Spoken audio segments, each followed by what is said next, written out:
Ɲamina ka sigida gouverneur ye a danatigɛ ka ɲangili bila lakɔli karamɔgɔ 144 ɲɔgɔnna kan ka masɔrɔ nkan ka taa u ka baaraw ta kabini marisi kalo tile 3 waati la u ma se u ka baarakɛ ciyakɛdaw la u ka kuma latɛmɛla dɔ tɔnsigi kɛnɛ dɔ kɔnɔna la février kalo tile 20 tɛmɛnenw na ale tun y'a sɛbɛntiya k'a fɔ ko a jɛɲɔgɔn ninnu ka talibaliya bɛ ka masɔrɔ ka da lakanabaliya kan ani fɛnɛ ko yɔrɔ ka jan jamana faaba la n'o ye Bamakɔ ye. N'an dun seginna kɔ k'a lajɛ gɛlɛya minnu bɛ kɔrɔnfɛ yɔrɔ mara yɔrɔ ninnu kan masɔrɔla de ko u ma se ka ɲɛta baaraw sɔrɔ kosɛbɛ. An bɛ waati min na sisan gouverneur yɛrɛ y'a sɛbɛntiya k'a fɔ k'u yɔrɔ labilalen don. E bɛ se ka mun de fɔ an ye ka da nin waleya ninnu kan? Bɛ foli kɛ VOA Bambara lamɛnbaga bɛɛ lajɛlen diɲɛ fan bɛɛ. Ne hakili bɛ a la depuis san 2012 mankan fɔlɔ minnu wulila anw fɛ yan ni ma fili ni ma ɲina maa minnu bɛ mɔgɔ ka hakɛ to kuma ni a tɛmɛsira don kɔrɔya fan fɛ u kunko de ko olu ka yɔrɔ kɛla yɔrɔ ye yɔrɔ min ni jamana faamaw ko o tun ye u bolo bɔ a kɔrɔ donc u ko ko fɛn fɛn ye tagaɲɛ ye fɛn fɛn ka se ka adamaden bɔ a yɛrɛ la ji courant kalan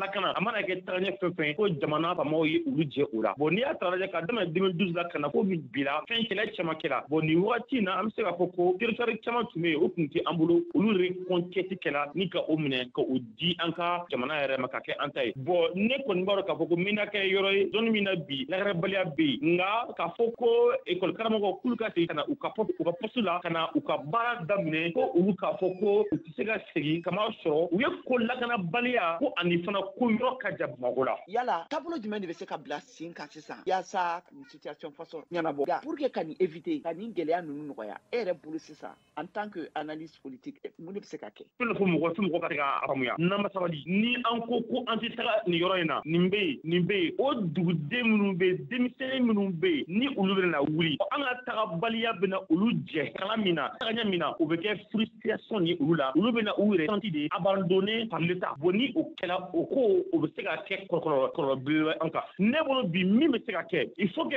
fɛn dɔ ka don mɔgɔw kun ma ko hɛrɛ sɔrɔ sira tɛ duguba kɔnɔ dɔrɔn ye ko mɔgɔw k'a dɔn de n'an ko de ko tagaɲɛ n'an ko de ko yɛrɛ ta n'an ko de ko an ka kɛ an yɛrɛ ta ye il faut que an ka dɔn de ko an fana ka sɔn sacrifice minnu kan ka kɛ an ka se ka o kɛ rapidement min bɛ se ka kɛ n'a ma ɲɛ ninnu ko k'u tɛ se ka taga gouverneur ye u ka